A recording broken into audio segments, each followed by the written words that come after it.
सभी भाई बहनों को जय श्री राम। दोस्तों, आज के वीडियो में हम बात करेंगे कि पितरों की कृपा कैसे प्राप्त करी जाती है, पितरों का पूजन कैसे किया जाता है। वैसे तो मैं अपने सभी वीडियो में पितरों की पूजा करने के लिए मना ही करता आया हूँ, लेकिन आज मैं आपको वो तरीका बताऊंगा जिससे आपकी पूजा पितरों तक एक्चुअल में पहुँचती है, जिससे आपके पितृ जो होते हैं, यदि उनको किसी प्रकार का कोई तांत्रिक बंधन लगा हो या अपनी यात्रा में वो कहीं अटक गए हों, तो वो बंधन उनके ऊपर से हट जाता है। पितृपक्ष शुरू होने वाला है, श्राद्ध पक्ष शुरू होने वाला है, इसलिए मैं पहले ही वीडियो बना रहा हूं ताकि जो भाई बहन वीडियो को देखें वो इस वीडियो के माध्यम से अपने पितरों की मुक्ति और मोक्ष गति हेतु उपाय कर सकें। तो इस चीज़ को आप ध्यान से समझिए। मैंने पहले एक वीडियो बनाया है कि घर के मंदिर में कैसे प्रेत अपना स्थान बना लेते हैं, वो वीडियो आप ज़रूर देख लें ताकि जो आज का वीडियो है वो आपको अच्छे से समझ में आ सके। शॉर्ट में मैं बता देता हूं, आपके घर के मंदिर में जो फोटो रखी रहती हैं, मूर्तियां रखी रहती हैं, उनमें पितृ मोहवश अटक जाते हैं और जिस कारण से आप जो पूजा पाठ करते हैं वो फलित नहीं हो पाती। खासतौर पे मूर्तियों में शक्तियां अटकती हैं, पितृ भी अटकते हैं। इस कारण से आपकी जो आध्यात्मिक यात्रा है वो रुक जाती है और घर में तरह तरह की परेशानियां शुरू हो जाती हैं। तो इस वीडियो को आप ध्यान से देख लेना। बाकी मैं शुरू करता हूं आज का वीडियो कि कैसे आप पितरों को प्रसन्न कर सकते हैं। पहले ये जान लें कि पितरों के लिए क्या क्या नहीं करना चाहिए, तो ये जानने में हमें आसानी हो जाएगी कि पितरों के लिए क्या क्या करना चाहिए। देखिए, अगर आपने घर में किसी भी प्रकार से पितरों के नाम की कोई जोत चलाते हैं तो उसे बंद कर दीजिए। यदि कोई पितरों की फोटो टांगी हुई है, चाहे किसी भी दिशा में टांगी हुई है, चाहे माला चढ़ाई हुई है, वो फोटो आप हटा दीजिए।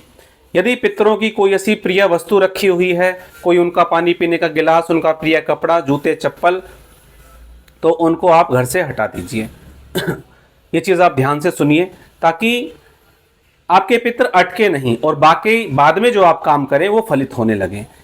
आप पितरों की किसी भी प्रकार से कोई भी पूजा करते हैं, घर में कोई स्थान बनाया हुआ है, उसे बंद कर दीजिए।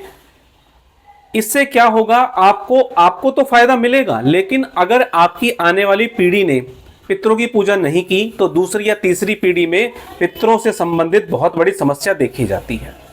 पितरों से आप अपने जीवन में भौतिक सुख उठा सकते हैं, लेकिन आपकी आने वाली पीढ़ी या आपके बुढ़ापे के समय में समस्याएं निर्धारित तौर पर होती ही होती हैं।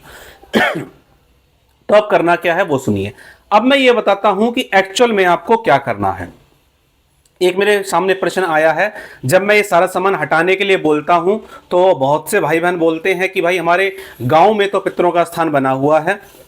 तो अगर आपके गांव में पितरों का स्थान बना हुआ है और आप उसे हटाने में सक्षम नहीं हैं, तो आप अपनी फैमिली के लिए ज़्यादा से ज़्यादा जाप कर सकें ताकि आप पितरों की समस्या से ऊपर उठ जाएं और पितरों की समस्या आपको परेशान ही ना करे। इस पर मैं एक डिटेल्ड वीडियो बनाऊंगा कि पितरों की समस्या से आप कैसे ऊपर उठ सकते हैं। चलिए अब ये जान लेते हैं कि श्राद्ध पक्ष में, पितृ पक्ष में कैसे आप पितरों की पूजा करें। बहुत ध्यान से सुनिए। पितरों की पूजा के लिए आप जिस भी मंत्र का जाप करते हैं, चाहे वो हनुमान जी का मंत्र हो, शिव जी का मंत्र हो, दुर्गा माता का मंत्र हो, किसी भी देवी देवता का मंत्र हो, उससे कोई मतलब नहीं है। आप जिस भी मंत्र का जाप करते हैं उसी मंत्र का आपको जाप करना है। जिस दिन श्राद्ध शुरू होंगे, पितृपक्ष शुरू होगा, उसी दिन आपको ये संकल्प ले लेना है कि आज से मैं 11 माला का, 21 माला का, 51 माला का या 108 माला का जाप करूंगा। और जैसे मान लीजिए आप हनुमान जी की पूजा कर रहे हैं तो हनुमान जी से आपको ये प्रार्थना करनी है कि मैं ये जितना भी जाप कर रहा हूं इसका 100% फल मेरे पितरों को मिले। ऐसे हाथ में जल लेके आपको संकल्प ले लेना है और जितना भी आप चलते फिरते, उठते बैठते, नहाते धोते जो भी जाप करें, ऐसा संकल्प लगाएं कि इसका फल मेरे पितरों को मिले। और यह प्रार्थना करें कि यदि मेरे पितरों को कोई बंधन लगा हो तो उसे खोल दें और मेरे पितरों को मुक्ति, शांति और मोक्ष गति प्रदान करें। इस प्रकार की प्रार्थना करें। किसी भी भौतिक चीज की लालसा आपको बिल्कुल भी पितरों से नहीं रखनी है। अगर बिना श्राद्ध पक्ष के आज से ही आप ये काम करना चाहते हैं तो आप कर सकते हैं।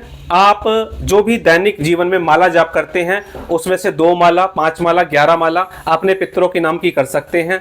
दूसरा तरीका यह है कि आप ये प्रार्थना कर सकते हैं कि मैं जितनी भी पूजा करूं, हे हनुमान जी महाराज, वीर बजरंगबली, उसमें से 2 माला का या 3 माला का जाप मेरे पितरों को चला जाए। इससे वो जाप आपके पितरों को ले चला जाता है और उनको मुक्ति मिलती है, शांति मिलती है और मोक्ष गति प्रदान होती है। और जिस प्रकार से आप संकल्प लगाते हैं वो संकल्प फलित होता है। तो यह है पहला तरीका।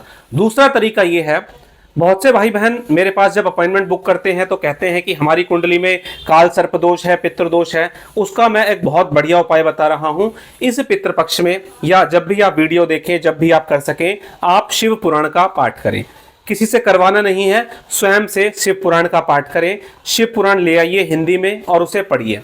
जो भी उसके अंदर शिव जी की पूजा के विधान बताए गए हैं, शिव जी ने कैसे राक्षसों का वध किया, जब आप इसको पढ़ते हैं, इस बात को बहुत ध्यान से समझिए। मैं पहले बता चुका हूं कि पितृ ऐसा नहीं है कि ब्रह्मांड में कहीं घूम रहे हैं। पितृ आपके डीएनए में है। पितृ हमेशा 100% आपके साथ रहते हैं। जो भी आप अच्छे काम करते हैं, बुरे काम करते हैं, उसका फल आपके पितरों को मिलता है। 10% बाय डिफॉल्ट चला जाता है, बाकी चीजें संकल्प से काम करती हैं। तो इसीलिए जिस घर में मांस मदिरा पान होता है, ऐसे घरों में कभी भी पितरों की समस्या 100% ठीक नहीं हो पाती, क्योंकि 10% बाय डिफॉल्ट आपके पितर डीएनए के माध्यम से उसका ग्रहण करते रहते हैं। तो जो भी आप अच्छे या बुरे कर्म करते हैं, क्योंकि उसका 10% उन्हें जा रहा है, तो जब आप शिव पुराण पढ़ेंगे तो बाय डिफॉल्ट उसका 10% उन्हें जाने लगेगा। इसमें आप ये संकल्प लगा लेते हैं कि हे त्रिलोकीनाथ शिव महाराज, जो भी मैं शिव पुराण पढ़ रहा हूं इसका फल मेरे पितरों को मिले, तो 100% उनको चला जाता है, जिसके कारण आपके पितरों को ज्ञान होता है। और ज्ञान होने के कारण वो अपनी यात्रा में कहीं अटक गए होते हैं तो उनकी यात्रा सफल हो जाती है। अगर पहले से आपने पढ़ी हुई है तो दोबारा आप पढ़ सकते हैं पितरों के नाम का संकल्प लगाकर। तो ये मैंने दूसरी चीज बताई, ठीक है। अब तीसरी चीज के बारे में बात करते हैं। आप जीवन में जो भी दान पुण्य का काम करते हैं, गरीबों को खाना खिलाते हैं, कपड़े बांटते हैं, जूते चप्पल देते हैं, या फिर आप पक्षियों को दाना डालते हैं, चींटियों को डालते हैं, कुत्तों को डालते हैं, गाय की सेवा करते हैं, अपने ही देवता से, चाहे वो शिव जी हो, दुर्गा माता हो, बजरंग बली हो, कोई भी हो, उनसे ये प्रार्थना करनी है कि जो भी मैं ये काम कर रहा हूं इसका फल मेरे पितरों को मिले। ऐसा बोलकर आप संकल्प लगाकर दान पुण्य का काम करिए। कोशिश तो ये करें कि जितनी भी आपको इनकम मिलती है उसमें से 10% भाग निकाल लें और उस 10% हिस्से को आप दान पुण्य के काम पर खर्च करें। और जैसा कि मैंने संकल्प बताया है, वो संकल्प लगाकर आप पूजा कर सकते हैं, दान पुण्य का काम कर सकते हैं और शिव पुराण पढ़ सकते हैं। तो दोस्तों, ये एक प्रॉपर तरीका है पितृ पूजन करने का। पितृ पूजन का मतलब, और हाँ एक चीज और, कि आप अपने पितरों से सिर्फ एक चीज के लिए प्रार्थना कर सकते हैं कि यदि मेरी आध्यात्मिक यात्रा में, जैसे कुछ भाई बहन मुझसे संपर्क करते हैं कि वो 2 साल 5 साल से जाप कर रहे हैं और उनकी आध्यात्मिक उन्नति सफल नहीं हो रही, कुछ भी उन्हें महसूस नहीं होता, एक सपना तक नहीं आता, तो वो पितरों से सिर्फ इतनी प्रार्थना कर सकते हैं कि यदि मेरी आध्यात्मिक यात्रा किसी कारण से रुक रही है तो उसमें मेरी मदद करें। क्योंकि आध्यात्मिक यात्रा के लिए आप अपने पितरों की मदद ले सकते हैं। इसके अलावा कोई भौतिक उन्नति, नौकरी मिल जाए, शादी हो जाए, बच्चे हो जाएं, इस प्रकार की कोई भी हेल्प आपको अपने पितरों से नहीं मांगनी। जैसा कि मैंने वीडियो में शुरू में बताया, पितर आपकी हेल्प तो करेंगे, बिल्कुल हेल्प करेंगे, लेकिन उन्हें अपने डायमेंशन से नीचे आना पड़ेगा। हमारा काम उनको नीचे बुलाना नहीं, उनको ऊपर भेजना है। ऊपर भेजने का मतलब है उनको उनके डायमेंशन से तरक्की करवानी है ताकि वो गति कर सकें। और इसमें पितर आपको आशीर्वाद देंगे और आशीर्वाद देते ही आपकी जो भौतिक समस्याएं हैं उनका समाधान तो अपने आप ही होता हुआ चला जाता है।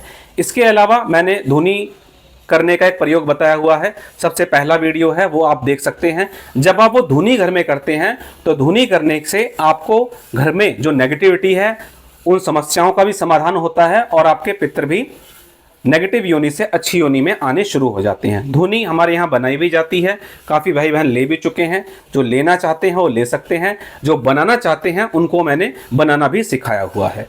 तो दोस्तों, ये था पितृ पूजन का प्रॉपर तरीका। जो भाई बहन इस तरीके से पूजा करना चाहते हैं करें। कमेंट के माध्यम से अगर कुछ समझ ना आए तो आप पूछ सकते हैं। ये चैनल मैंने नया शुरू किया है उन्हीं भाई बहनों के लिए जिनको पितरों से, नेगेटिविटी से, भूत प्रेत बाधा से संबंधित समस्या है और जो अपने आध्यात्मिक क्षेत्र में उन्नति नहीं कर पा रहे। किसी ने कुछ बताया है, किसी ने कुछ बताया है, तो इस चैनल के माध्यम से मैं ये गाइड कर रहा हूं कि कैसे आप अपनी आध्यात्मिक उन्नति कर सकते हैं और यदि आपको कोई नेगेटिविटी लग गई है तो उस समस्या का समाधान आप किस प्रकार से कर सकते हैं।